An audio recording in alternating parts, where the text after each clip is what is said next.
Hello student, welcome back. Today I am here again with a new lesson from your textbook First Flight. The name of the lesson is Nelson Mandela Long Walk to Freedom. It is an autobiography of Nelson Mandela, the first elected president of South Africa. Here, autobiography means the life story of a person written by himself, which is called Atmakatha in Hindi. In his autobiography, the writer describes about his struggle for freedom against the policy of apartheid or policy of discrimination among black and white people. Inauguration Day 10 मई 1994 की एक सुबह बेहद चमकीली और खुशनुमा थी, क्योंकि इस दिन साउथ अफ्रीका के पहले इलेक्टेड प्रेसिडेंट यानी राष्ट्रपति अपने जीवन के एक लंबे स्ट्रगल के बाद साउथ अफ्रीका के प्रेसिडेंट पद की ओथ लेने जा रहे थे। यह पल अत्यधिक महत्वपूर्ण था, क्योंकि साउथ अफ्रीका में रेशियल डिस्क्रिमिनेशन अर्थात काले और गोरे लोगों के बीच भेदभाव करने वाली नीति थी, जिसे अपार्थीड कहा जाता है। उसका अंत करके नेल्सन मंडेला पहले डेमोक्रेटिक प्रेसिडेंट बनने जा रहे थे। इस अवसर पर वर्ल्ड के अनेक महान लीडर्स साउथ अफ्रीका की सॉइल या भूमि में उपस्थित थे। The inauguration took place in a big open building in Pretoria, which is known as amphitheater. Amphitheater एक ऐसी बिल्डिंग होती है जो एक बड़े स्थान को घेर करके बनी होती है और ओपन प्लेस के ऊपर कोई शेड नहीं होता। शपथ समारोह में ऑथर मीन्स यहाँ पर खुद नेल्सन मंडेला, क्योंकि उनकी ऑटोबायोग्राफी है, वो अपनी बेटी जैनानी के साथ थे। सबसे पहले मिस्टर डी क्लर्क ने सेकंड डिप्टी प्रेसिडेंट की शपथ ली और तब थाबो म्बिकी ने पहले डिप्टी प्रेसिडेंट की ओथ ली। तब मंडेला की बारी आई। उन्होंने राष्ट्रपति पद की शपथ ली और इस कॉन्स्टिट्यूशन को, संविधान को संरक्षित करने की शपथ ली। उन्होंने यह भी प्लेज ली कि वह स्वयं को लोगों की भलाई के लिए समर्पित करेंगे। फिर यहाँ पर ऑथर लोगों को एड्रेस करते हैं। The author spokes of the new born liberty, नई जो मिली हुई आज़ादी, लिबर्टी की बात करते हैं। वह तमाम जो इंटरनेशनल गेस्ट, अंतर्राष्ट्रीय मेहमान साउथ अफ्रीका की भूमि पर पहुंचे रहते हैं, उनका धन्यवाद करते हैं। He said that they had come there to be with his countryman. It was the common victory. तो इस जीत को एक सामूहिक जीत बताते हैं, जो कि न्याय के लिए, जस्टिस के लिए, पीस, शांति के लिए और ह्यूमन डिग्निटी यानी मानव सम्मान के लिए मिली थी। He pledge to liberate his people from poverty, और साथ में वो यह भी कहते हैं कि यह जो मैं आज यह प्लेज लेता हूँ टू लिबरेट, आज़ाद, स्वतंत्र करने की अपने लोगों की, फ्रॉम पॉवर्टी, गरीबी से, सफ़रिंग, जो उनने कष्ट पीड़ा सही है उससे, और यह डिस्क्रिमिनेशन से, जो भेदभाव हुआ था ब्लैक एंड वाइट पीपल के बीच में। उसके बाद display bye jet and helicopters, south Africa की भूमि पर कुछ ही समय के बाद आसमान में कलरफुल जेट और एरोप्लेन का प्रदर्शन देखा गया। It was the military's loyalty to democracy for a new government. तो यह वहाँ की जो मिलिट्री थी, उनकी उस न्यू गवर्नमेंट, जो इलेक्टेड गवर्नमेंट थी, सरकार, और वहाँ की डेमोक्रेसी के लिए अपनी लॉयल्टी थी, अपनी भक्ति थी। The highest military generals having medals on their chest saluted the author। और तो उसके बाद जो मिलिट्री जनरल थे उन्होंने ऑथर को यानी नेल्सन मंडेला को, जो कि इलेक्टेड प्रेसिडेंट थे उसी समय, उनने सैल्यूट किया। तब मंडेला सोचते हैं कि कुछ ही समय पहले की बात थी, यही मिलिट्री ऑफिसर्स मुझे अरेस्ट कर लिया करते थे। उसके बाद दोनों लोगों के लिए, वाइट और ब्लैक पीपल्स के लिए नेशनल एंथम गाया गया और the day was symbolise for the author by the playing of two national anthem. The white sang Nkosi Sikelel and the black sang Die Stem. ये दोनों ब्लैक और white लोगों का नेशनल एंथम गाया गया। These form the old anthem of the Republic. The author's thought, तब लेखक writers सोचते हैं on that day of the inauguration the author thought of the history. In the first decade the south African people had passed of their differences with other black skin people. जो गोरे लोग थे वो black चमड़ी के लोगों से जो differences किया करते थे, अपनी बात उनके ऊपर थोपा करते थे। और उन्होंने they had built A system of superiority also, एक ऐसा तंत्र खड़ा किया था जिसमें वो सबसे सुपर अपने आप को समझते थे। लेकिन it was the basis of the harassed societies, और ये अत्याचार से भरे समाज के आधार पर बना हुआ था, और जो अब यह सिस्टम ओवरटर्न हो चुका था, बदल चुका था। और it was the system that recognise the rights and freedom of all people, और जो नया सिस्टम बना हुआ था वो सभी लोगों के फ्रीडम, आज़ादी और अधिकारों की बात करता था, उनको मान्यता देता था। लेकिन यहाँ पर ऑथर फिर रिग्रेट करते हैं, दुख उनको होता है इस ऑस्पिशियस डे में, इस बहुत बड़े शुभ अवसर पर वो उन हजारों लोगों के सेक्रीफाइसेस को, बलिदान को याद करते हैं और सोचते हैं कि यह जो आज़ादी हमें मिली है, ये वो तमाम उन लोगों की एकीकृत उनके प्रयास से यह आज़ादी मिली। He was pained that he couldn't thank him. तो उन्हें बड़ा अफसोस है कि वो उन्हें धन्यवाद नहीं कर सके। उसके बाद वो तमाम अपने जो कॉमरेड्स थे, जो कंपेनियंस थे, अपने साथी थे, जो इस अपार्थाइड पॉलिसी के अगेंस्ट स्ट्रगल में उनके साथ थे, उन लोगों को याद करते हैं। उन लोगों में मुख्यतः ओलिवर थाम्बोज, वाल्टर सिसुलस, चीफ लुथिलियस, यूसुफ डाडोस और बहुत सारे अन्य लोग थे। तब वो कहते हैं, they were men of uncommon courage, wisdom and generosity. The country was rich in minerals.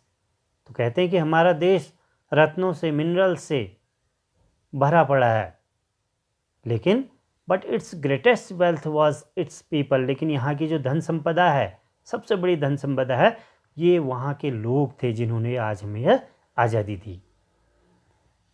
आगे फिर राइटर अपनी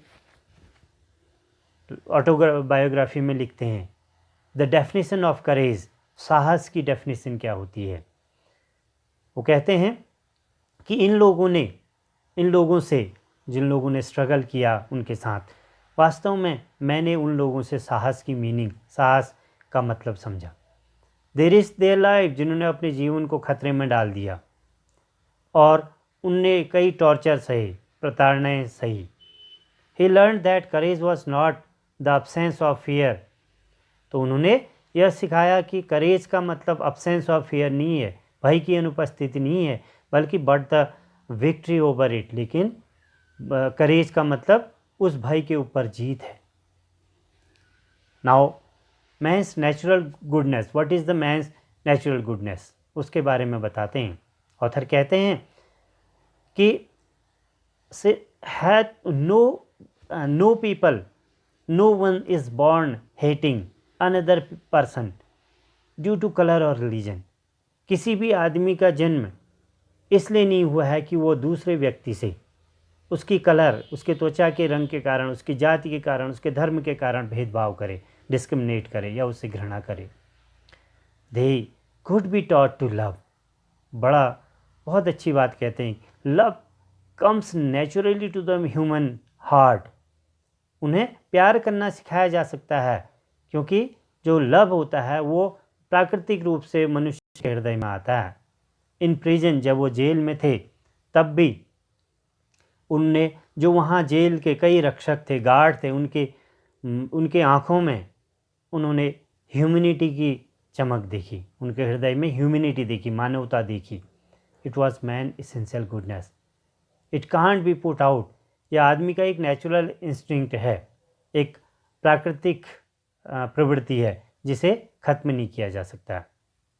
अब यहाँ पर फिर वो अपनी ड्यूटीज़ के बारे में बताते हैं कि हर एक व्यक्ति के जीवन में ट्विन ऑब्लिगेशंस हैं, दोहरे ड्यूटीज़ हैं, दोहरे कर्तव्य हैं।